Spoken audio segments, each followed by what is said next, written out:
नमस्ते। 21 जून अंतर्राष्ट्रीय योग दिन के आज के इस सत्र में Advaitanand yoga and fitness studio Bhusawal आप सभी का स्वागत करता है। आइए हम सत्र को शुरुआत करते हैं प्रार्थना से। सब लोग अपनी जगह पे आराम से बैठ जाएं। सुखासन में, पद्मासन में, जो भी आसन आपको ठीक लगे, दोनों हथेलियां घुटनों पर, रीढ़ को सीधा कर ले, लंबी गहरी सांस अंदर ले, मुस्कुराते मुस्कुराते सांस को बाहर कर दे, आंखें बंद कर ले, दोनों हाथों से नमस्कार की स्थिति। भरपूर सांस अंदर ले और प्रार्थना को शुरुआत करते हैं। संघच्चत्वं संवर्धत्वं सौमनासि जानताम् देवाभागं यथा पूर्वे सज्जनानाम् उपासते। धीरे से दोनों हथेलियां घुटनों पर और आराम से अपनी आंखें खोल सकते हैं। तो आइए हम अपने अगले सत्र के लिए तैयार हो जाते हैं।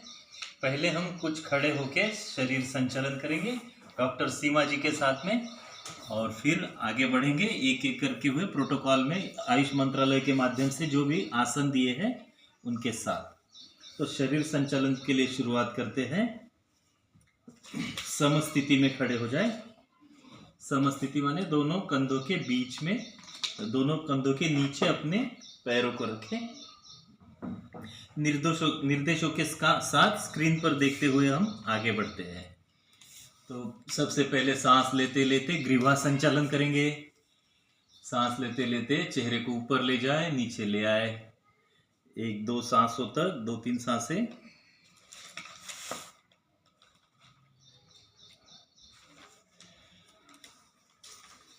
फिर दाएं बाएं,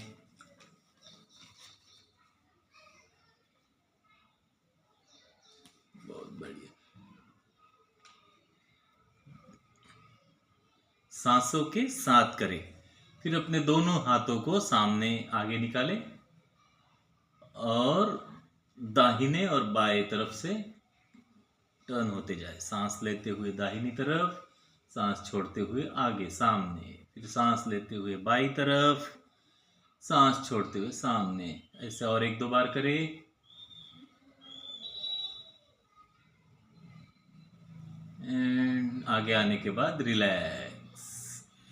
फिर सांस लेते हुए दोनों हाथों को कंधों के सीध में ले आए, सांस को छोड़ दे, फिर सांस लेते हुए दोनों हाथों को ऊपर ले जाए, सांस छोड़ते हुए फिर कंधों के सीध में सांस अंदर ले, सांस छोड़ते छोड़ते नीचे एंड रिलैक्स। ऐसे हम और 1-2 बार कर सकते हैं।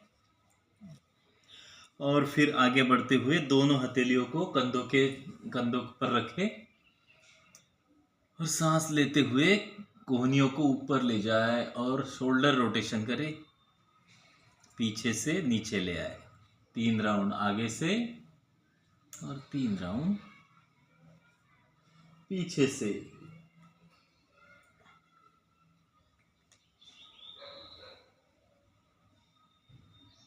आराम से, बहुत ही आराम से करें, अपने शरीर को ज़्यादा तनाव ना दे। 3 राउंड होने के बाद विश्राम करें और अपने दोनों हाथों को कमर पर रख दे और कमर को रोटेट करते हैं सांस के साथ में, स्क्रीन पर देखते हुए आराम से करें। दाहिनी तरफ से 2-3 राउंड एंड बाद में बाईं तरफ से।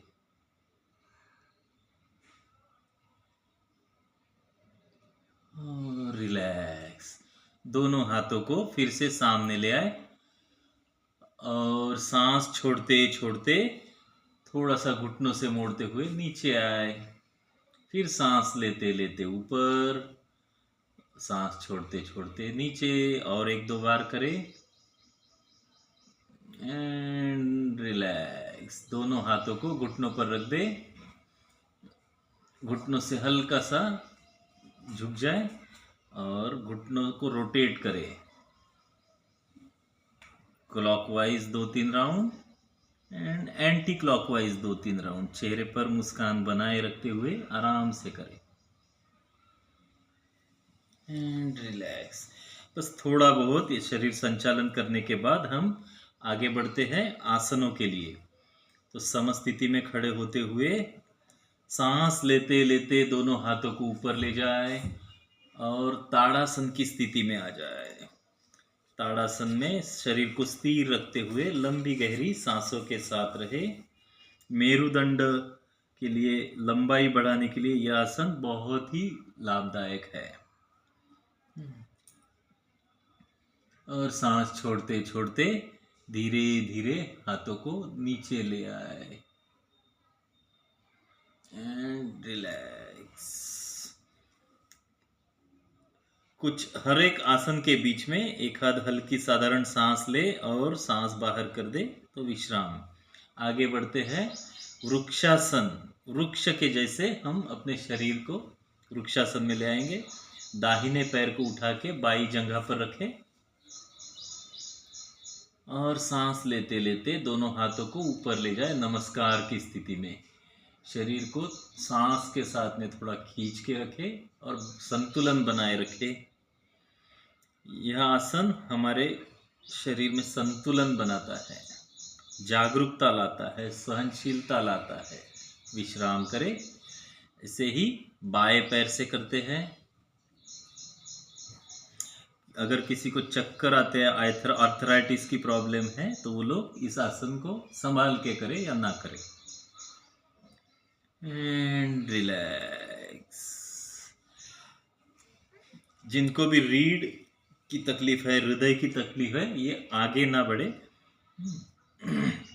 हार्निया अल्सर वाले, हम पाद हस्तासन करने वाले हैं, तो वो लोग इस आसन को आगे झुककर ना करें। जिनको स्पॉन्डिलाइसिस है वो भी लोग थोड़ा संभाल के करें। तो पाद हस्तासन के लिए सांस लेते लेते दोनों हाथों को ऊपर ले जाए और सांस छोड़ते छोड़ते कमर से आगे झुकते हुए दोनों हथेलियों को जमीन की ओर ले जाए। चेहरे को ढीला छोड़ दे, घुटनों से पैरों को सीधा रखे। बहुत सुंदर। आसन में स्थिर हो जाए। मासिक धर्म में महिलाओं के लिए, जठराग्नि प्रदीप्त करने के लिए, रीढ़ के लिए यह आसन बहुत लाभदायक है। और सांस लेते लेते ऊपर आ जाए, सांस छोड़ते हुए दोनों हाथों को नीचे ले आए। फिर सांस के साथ में दोनों हाथों को कमर पर रखे अर्ध चक्रासन के लिए तैयार हो जाते हैं। जिनको भी हाई बीपी या चक्कर आने की तकलीफ है वो लोग इस आसन को ना करें। अर्ध चक्रासन के लिए सांस लेते लेते रीढ़ से पीछे की तरफ झुके, चेहरे को पीछे डाल दे। अर्ध चक्रासन से रीढ़ लचीला होता है, गर्दन की मांसपेशियों में बहुत कारगर है। सांस छोड़ते छोड़ते रिलैक्स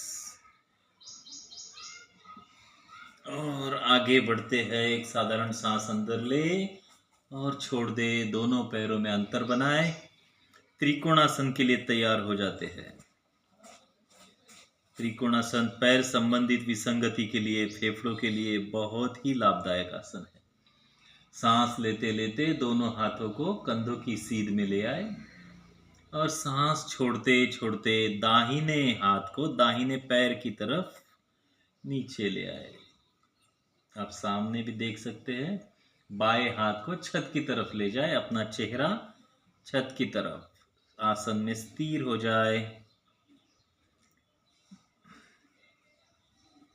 पिंडरी, जांग, कमर मांसपेशियों के लिए यह आसन बहुत ही लाभदायक है। और दूसरी दिशा से करते हैं, दाहिने पैर की तरफ से। अपनी सांसों की गति के साथ करें एंड रिलैक्स। आराम से अपनी जगह पर बैठ जाए। दंडासन की स्थिति। दोनों पैरों को